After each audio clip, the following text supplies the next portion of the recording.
네, 안녕하십니까. 오늘부터 윌리엄 몰트만의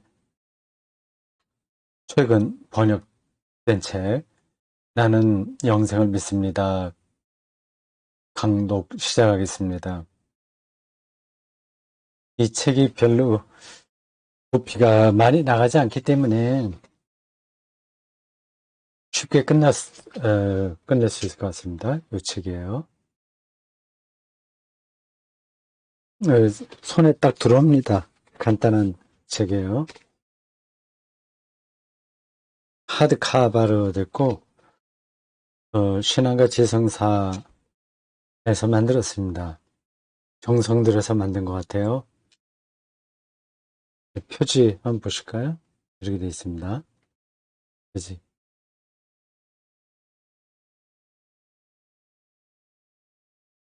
요르겐 몰트만 신학은 아주 명료합니다. 그 쉽다는 그런 뜻보다 예, 복잡하지 않다는 겁니다. 그 말이 그 말인지 모르겠습니다만은 하는베르크와 비교해 볼 때인지 그렇습니다. 하는베르크 신학은 좀 철학적인 바탕 있어요. 그래서 철학적 신학 혹은 해석학적 신학 이렇게 이야기합니다. 물론 이렇게 몰트만도 철학과 해석학을 어, 등한히 하고 그냥 교의학적으로만 접근하는 학자는 아니긴 하나 비중이라고 하는 점에서 볼 때 하는베르크보다는 몰트만이 그런 쪽에서 그 색깔이 덜 강합니다. 그러니까 좀 우리한테 확 와닿는 거죠. 그분의 아주 유명한 책이 희망의 신학인데 제가 가지고 있긴 있는데 어디 찾을 수가 없네요. 지금 당장 눈에 띄는 것만 몇 권을 뽑아봤습니다. 제가 한베르크 신학을 전공했지만 못지않게 바르트하고 몰트만 그리고 해방신학 쪽도 같이 공부를 했습니다. 그래서 그런 분들 신학에 대해서는 어, 어느 정도 말을 할 수 있습니다.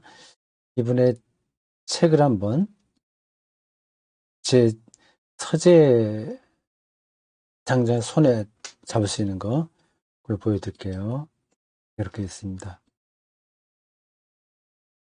맨 밑에 삼위일체와 하나님 나라 올라가면서 이건 원서입니다.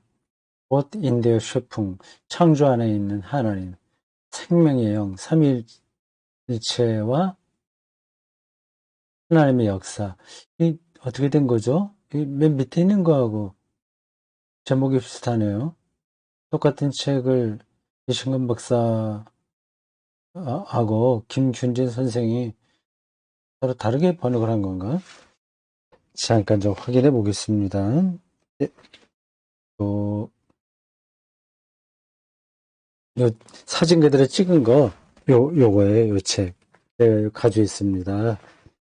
한번, 요 두 책, 삼위일체와 하나님의 역사가 있고, 오래전에 나온 삼위일체와 하나님 나라 여기 있습니다. 이걸 다시, 이건 아주 오래전에 나온 거예요. 1980년에 나온 몰트만의 트리니테트 und Reich Gottes 이렇게 되어 있습니다. 그거를 김준진 선생이 번역해서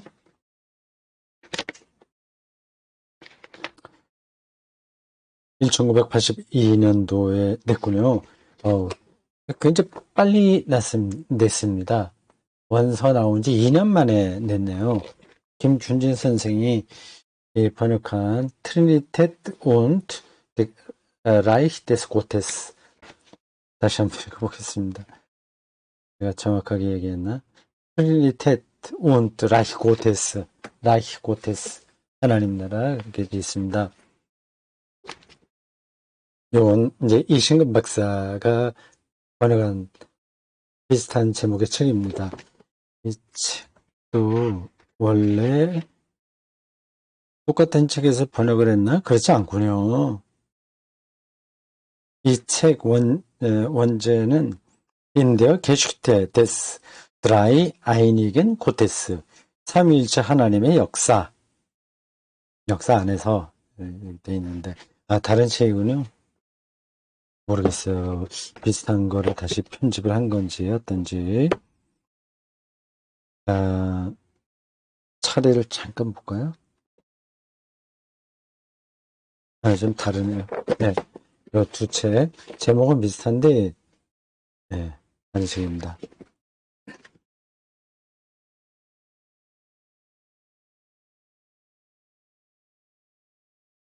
삼위일체와 하나님의 역사도 있고 바로 위에 절망의 끝에 숨어있는 새로운 시작.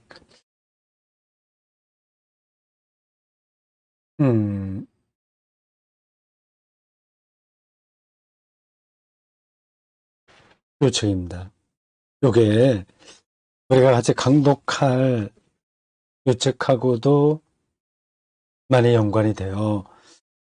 몰트만 선생이 요 머릿말인가 어디에서 요 책을 한번 짚었습니다. 이 책은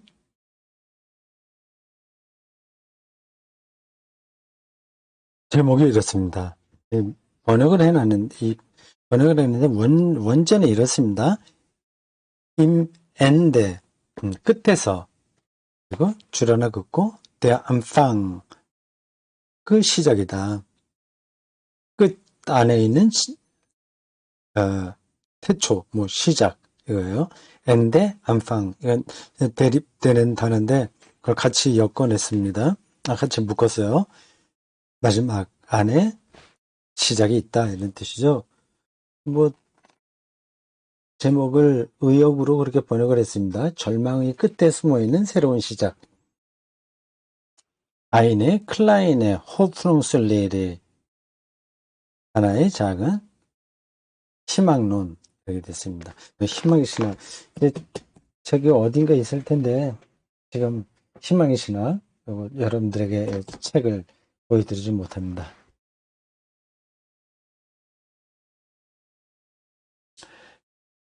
몰트만 자서전 이건 공역을 했군요. 이신건, 이석규, 박영식.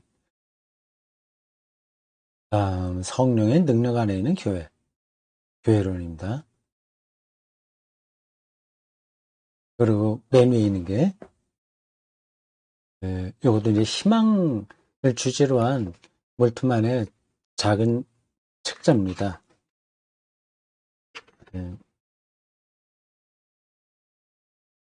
이신건 박사가 모르겠습니다. 이 책이에요. 이걸 저한테 선물을 줬습니다. 이렇게. 이신건 박사 저희 신학대학 학부 1년 선배입니다. 이신건 박사가 2004년 6월 22일 이렇게 날짜 적어서 저에게 줬습니다. 그때가 현풍교회 목회하고 있을 때가 아닌가 싶어요.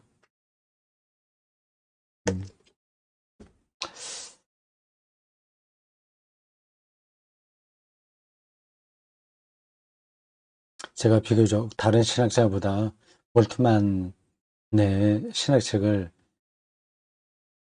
좀 읽은 편입니다. 그래서 그가 어떤 얘기를 하려는가 하는 거 방향 이런 것들은 좀 알고 있습니다. 그분의 책을 읽을 때마다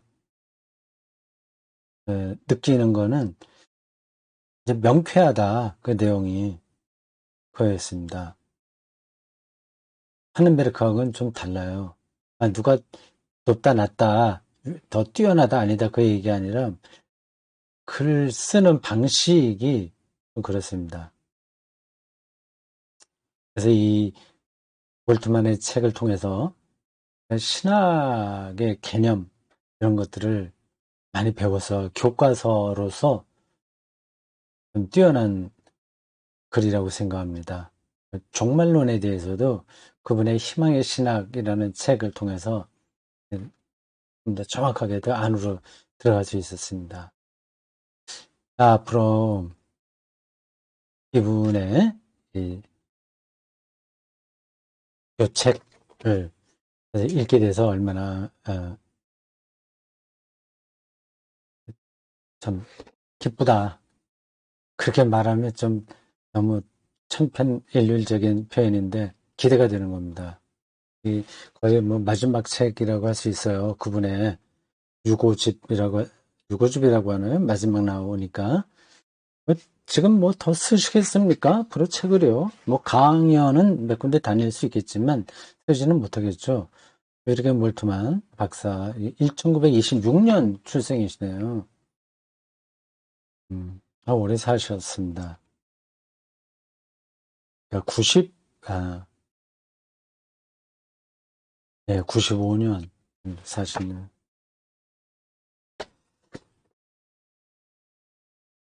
자, 이제 그 책 모음 들어갔고,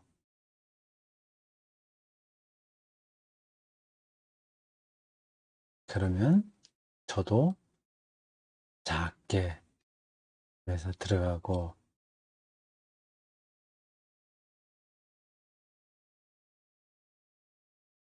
오늘은 제 1강입니다. 6에서 8조까지 읽겠습니다. 6에서 8. 모르겠습니다. 시간이 좀 되면 그 뒤로 더 나갈 수도 있습니다. 여러분 화면 맨 밑에 있는 게 월터만 박사입니다. 늙어서 찍은 사진이군요. 이게 속 표지인데, 잠깐요. 표지 이제 속 안에 있는 건데, 조금 크게 하면 이렇게 보입니다. 이 책 표지의 안쪽 날개에 있는, 표지 날개에 있는 겁니다. 느르게는 몰트만 박사, 영국의 전쟁포로 시절에 신학의 꿈을 갖게 되었고, 독일로 돌아와 괴팅겐 대학에서 신학을 전공했고, 53년에서 58년에서 브레멘 목회했다. 58년부터 64년까지 부퍼탈 대학의 교수로 활동했으며 67년 튜빙겐 대학의 교수로 부임한 그는 94년 은퇴할 때까지 신학을 가르쳤다. 희망의 신학을 비롯하여 수많은 불의 명제를 남겼고 2017년에 한국에서 번역된 그의 저서 가운데 16권을 묶어서 몰트만 선집이 됐다. 우리나라에 아주 인기 있는 신학자입니다. 그 바르트 못지않게 인기가 있죠. 외국의 수많은 대학에서 강연과 강의를 했고 세계의 여러 신학자와 대화, 토론했고 자신의 신학을 외국에 소개하고 해방신학, 민주신학 비롯한 외국의 신학도 유럽에 활발하게 소개했다. 우리나라에서 시작된 민중신학을 그분이 유럽에 좀 소개를 했어요. 파넨베르크도 언젠가 한두 번은 짚은 것 같습니다. 제 기억으로는요. 그는 특히 한국과 니카라과를 사랑해 자주 방문했고, 9명의 한국인의 제자를 삼았다. 이신근 박사가 그 중에 한 분입니다. 19개 명예학 박사, 명예 박사학위를 받으셨군요. 자, 그렇고, 이신건 박사는 이 책을 번역한, 앞에서 말씀드린 대로 1년 선배이십니다. 근데 여러 가지 인연이 있습니다. 그분 사진이 여기 어디 있을 텐데,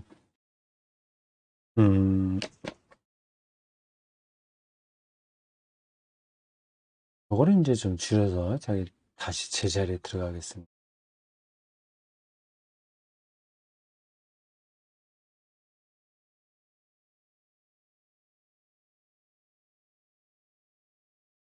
됐죠? 이 정도면 됐고, 보여드릴게요. 이순근 박사가 어, 두 분이 몰트만 박사하고 나란히 앉아 있는 장면입니다. 이게 언제 땐가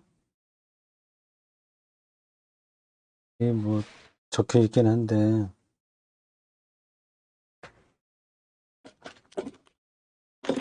잠깐요.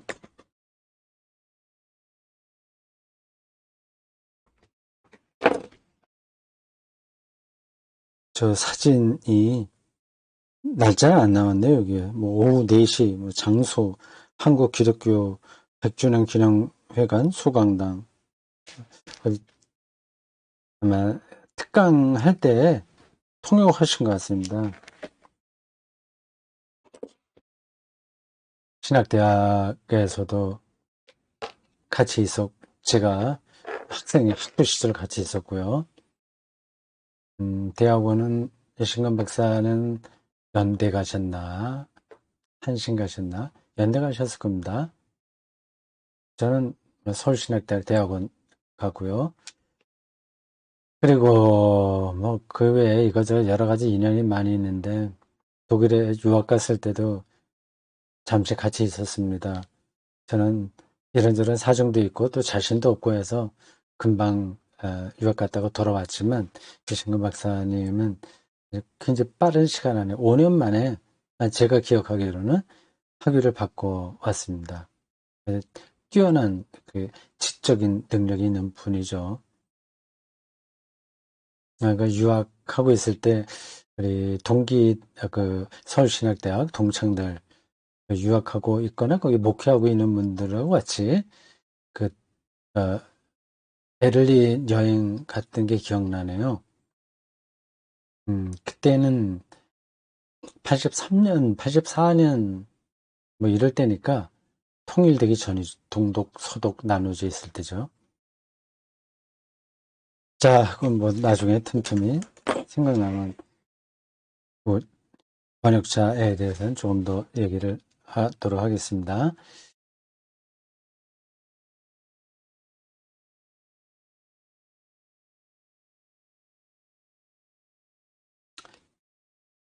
책 표지는 한번 보시고요.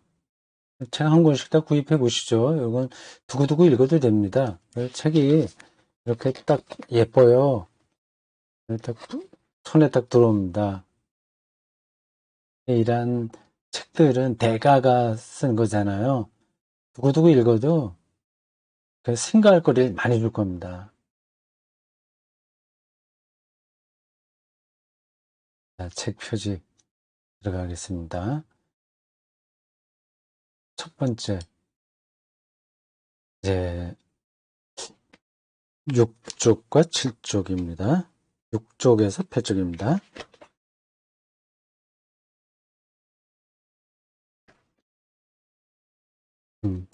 여기죠, 6쪽.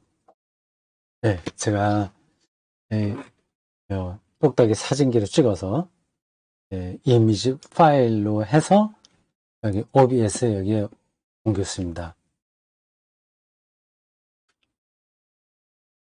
파워포인트로 해라. 또, 뭐 이거저거 여러 가지 방법들을 얘기하는 분들이 있습니다. 아직까지는 제가 이게 OBS가 능숙하지 않아서 그런지 이렇게 사진기로 찍어서 올리는 게 제일 편하더군요. 여러분들은 이 사진기로 찍어서 올린 이미지 파일이라서 약간 읽기가 화면으로 대하기가 조금 불편하지 않을까 하는 생각도 들긴 듭니다. 이게 글씨가 아주 선명하지가 않으니까요. PPT나 이런 걸로 하면 선명하다고 그래요. 자, 어쨌든 저에게는 아직까지는 이 정도 수준에서 OBS 프로그램을 편하게 운영할 수 있으니 이런 식으로 좀 더 가보겠습니다. 머리글입니다. 이 제목이 영생, 확실한 희망. 영생, 에비게 레벤, 에비게스 레벤. 레벤이 이 남성, 여성, 중성에서 중성이죠. 이 이상이 독일어 배울 때 가장 힘든 게, 힘들다고도 말할 수 있나?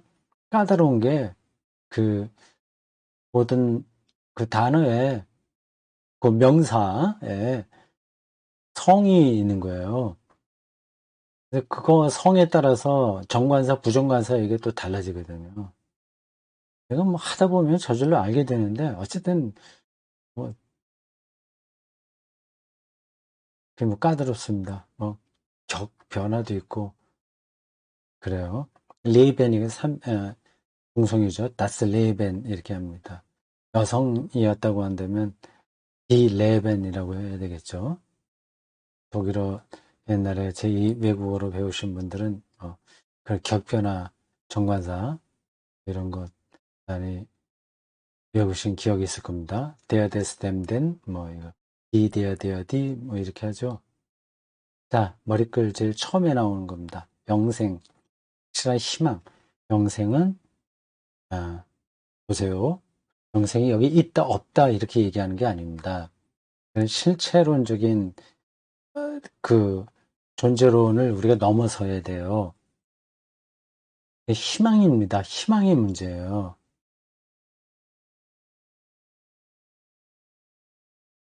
없다는 거냐? 이제 없다는 게 아니라 우리가 일반적으로 생각하는 그런 방식이 아닌 방식으로 있는 거죠. 시인들이 보는 어떤 확실성하고 비슷한 겁니다. 확실한 희망, 호프농 있습니다. 여기 아주 희미하게 원서를 살짝 이미지를 찍어서 여기다 인쇄를 했네요. 포포르트 머리끌 해서 mit Freude ergreife ich die Gelegenheit zu einem Vorwort 뭐 이렇게 나갑니다. 이 번역이 이렇게 되어 있습니다. 보십시오. 한국의 독자들에게 저도 이 책 읽지 않고 저 화면을 좀 보고 하겠습니다. 한국의 독자들에게 이렇게 이미지 파일을 올리지 않고 PPT나 아니면 뭐 다른 방식으로 하게 되면 요 밑줄 긋는 거나 뭐 그런 것들도 가능하다고 그래요. 그 제가 한번 시도해 보긴 했거든요. 되긴 되는데 굉장히 불편했습니다. 저에게는 그게.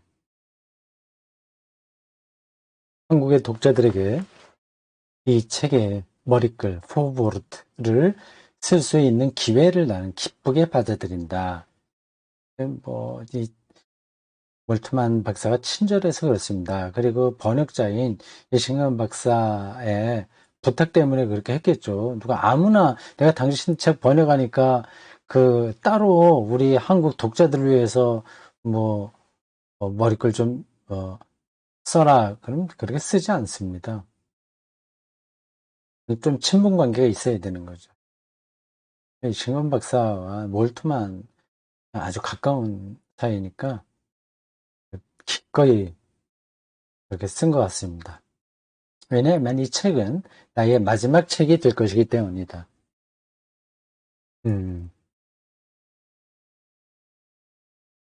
참 대단하죠. 95세, 94세, 95세 그때 책을 이렇게 좀 쓴 거예요. 저도 그때까지 살아있을지 확실하지 않은데 살아있다고 하더라도 이게 뭔가 영혼이 생생하게 움직여야 책을 쓰는 거 아니겠습니까? 지난번에 했었던 얘기를 또 할 수는 없잖아요, 책에서. 비슷한 얘기를 하더라도 한 걸음 더 들어가야만 되는 건데, 그러려면 그의 영혼이 생생하게 꿈틀거리고 있어야죠. 튜빙겐 대학에서 독일의 남부, 스위스하고 거의 경계 지역에 있는 튜빙겐 대학, 그 유명한 튜빙겐 대학,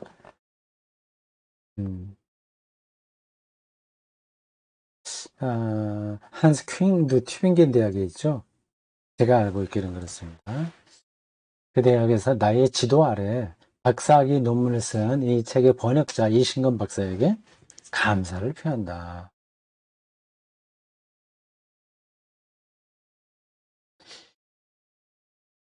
본격적으로 그 영생에 대한 이야기를 하는 건 아니고요. 그냥 인사말입니다. 서양에서 살아있는 자들이 죽은 자들과 맺는 관계는 한국과는 아주 다르다. 한국도 지금은 좀 많이 달라졌는데, 한국에는 오랜 조상 숭배의 전통이 존재하며, 이런 것들은 좀 많이 약화됐죠. 세대를 이어가면서 조상들과 연결되어 있다는 의식이 예, 지배적이다. 오늘날 서양에서는 오직 개인만이 자기 자신의 생명의 주체라는 개인주의적인 의식이 일반적이다. 우리도 많이 그쪽으로 가고 있습니다. 가족 공동체의 결속력도 많이 떨어져요. 아, 그 뭐, 3대가 같이 산다거나 그런 경우들은 많지 않죠. 가족이 많이, 뭐 좋다 나쁘다가 아니라, 일단 그게 이제 해체되고, 개인 중심으로 가고 있습니다. 그 조상에 대한 것도 지금은 많이 약화됐죠. 한국 사람들은 두 번째 존재 들어가고, 음, 이거 잘못됐네요. 두 번째, 앞으로 가야지. 음,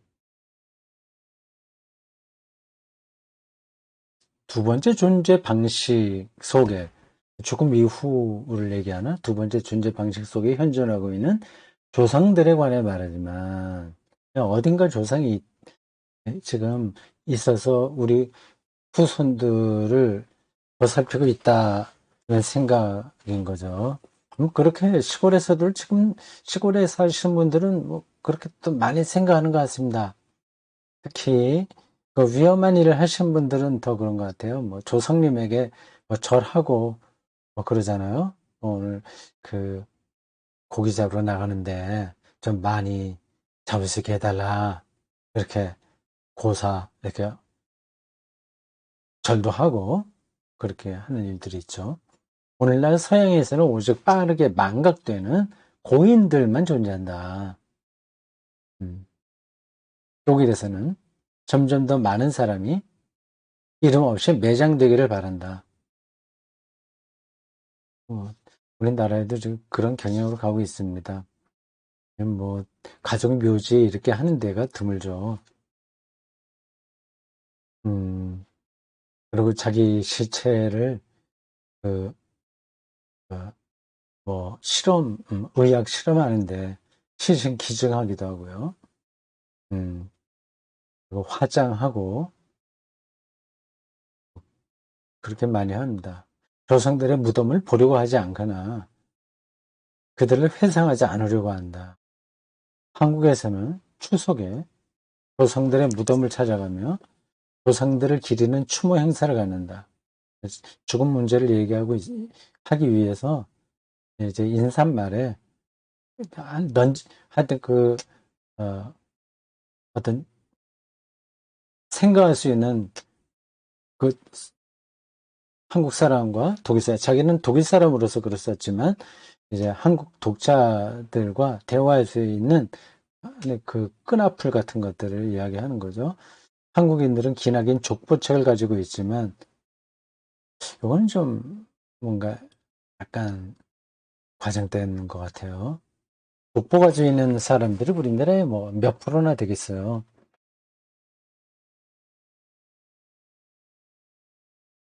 음, 그렇게 이렇게 말하지 말고 얼마 전까지만 하더라도 한국인들은 기나긴 족보를 가지고 있는 가정들이 제법 있었지만 이렇게 하지 정확하죠.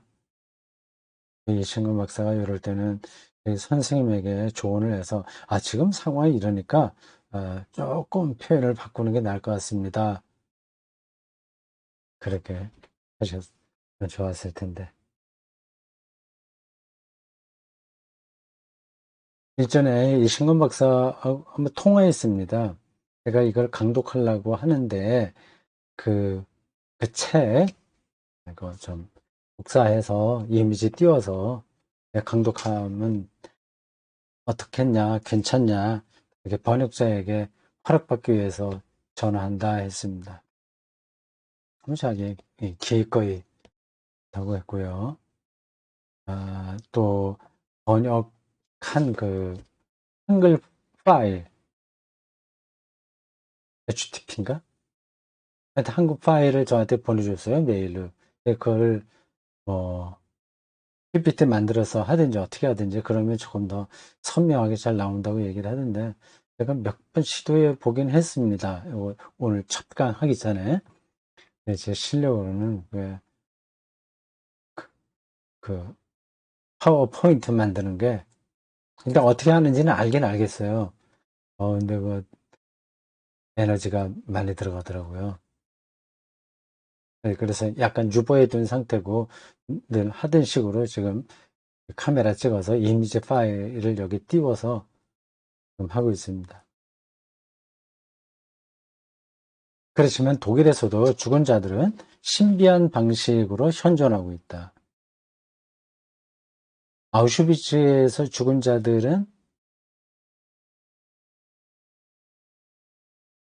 안식을 누리지 못한 채 후손들의 마음을 자극하고 있다.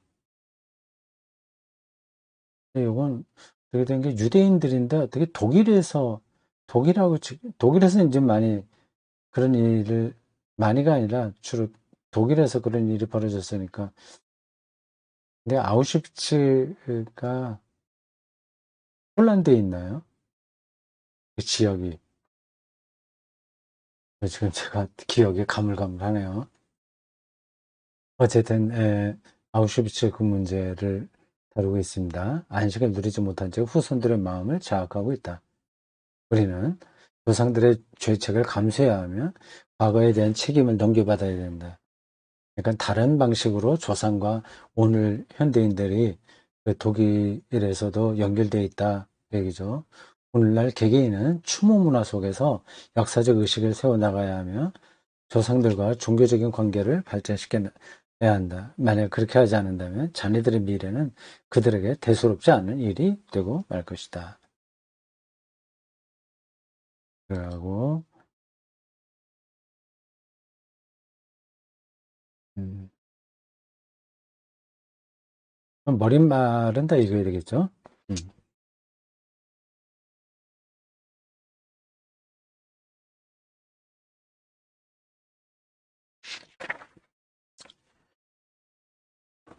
앞에 거를 다 아지 않고 넘어갔네.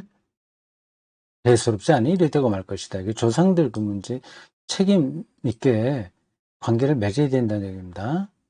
대만에서 가문의 장남이었고 최초의 그리스도인이었던 철학 교수가 그건 누굴까요? 최초의 그리스도인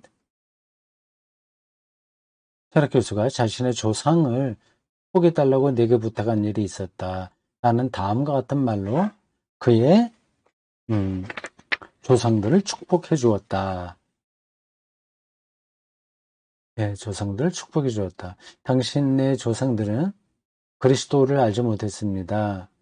그러나 그리스도는 당신의 조상들을 알고 계셨고, 당신의 조상들은 당신과 함께 부활할 것입니다. 음, 예수 믿지 않은 조상들이라고 하더라도,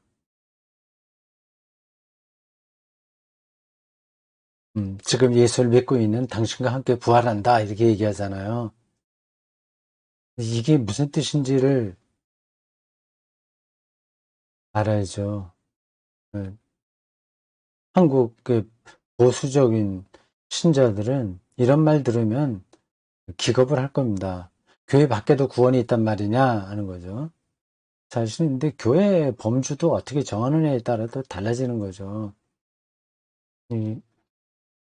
이렇게 보이는 교회, 그 조직으로 돼 있는 이러한 교회만 교회냐, 보이지 않는 교회 차원까지 넓힌다면 모든 사람들이 사실은 교회의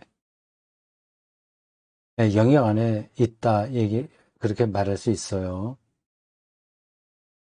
예수 그리스도가 우리의 죄를 대신해서 돌아가셨고 부활하셨다는 그 구원론이 이게 기독교라는 특별히 명시적으로 세례받고 교회 생활하는 사람들에게 한정된다면 그 예수 그리스도의 구원 능력은 너무 협소한 거죠. 이런 거를 확 넓혀서 보고 있는 겁니다. 보편적인 차원까지 나가는 거죠. 왜냐하면 그리스도는 죽음에서 다시 살아나심으로 죽은 자들과 산 자들의 주님이 되셨기 때문입니다. 그분한테 얘기하는 거니까 존칭으로 보내겠네요. 그리스도교적 관점에서 조상 숭배는 뒤를 향해 시조를 향해 시조들을 회상하는 게 아니라 우리 뭐 고조 할아버지 누구 조상 뭐 어떻고 그 뒤를 돌아보는 게 아니라 앞을 향해 죽은 자들의 부활과 그 영생은 그 부활을 현재로 느끼는 거죠. 하나님의 미래 세계의 생명을 제시하기 때문이다. 과거가 아니라 미래를 향하기 때문이다. 그쪽 방향을 향해서 손가락질하기 때문이다. 이 미래의 희망 안에서 그 희망은 그냥 언젠가 어떻게 되겠지, 되기를 바란다 하는 그런 게 아니라 그 희망이 오늘 우리의 현재 삶까지 이끌어가는 겁니다. 그 미래의 희망이라는 자장 안에 오늘 현재에도 다 포함되는 거죠. 그럴 때 거기서 우리는 우리의 조상들과 만나게 되는 것입니다. 근데 이런 말들이 어떤 기독교인들에게는 아유 너무 관념적이다 이렇게 들리겠죠. 그거는 억지로 설명은 안 됩니다. 자기 생각이 깊어져야만 그러지 않겠습니까? 자, 오늘 여기까지 하고요. 다음 2강에서는 번역자의 말부터 시작합니다. 앞으로 몇 번까지 이 강독이 갈지 모르겠으나 이 책 기대하고 여러분들 잘 들어보시기 바랍니다. 여기까지입니다.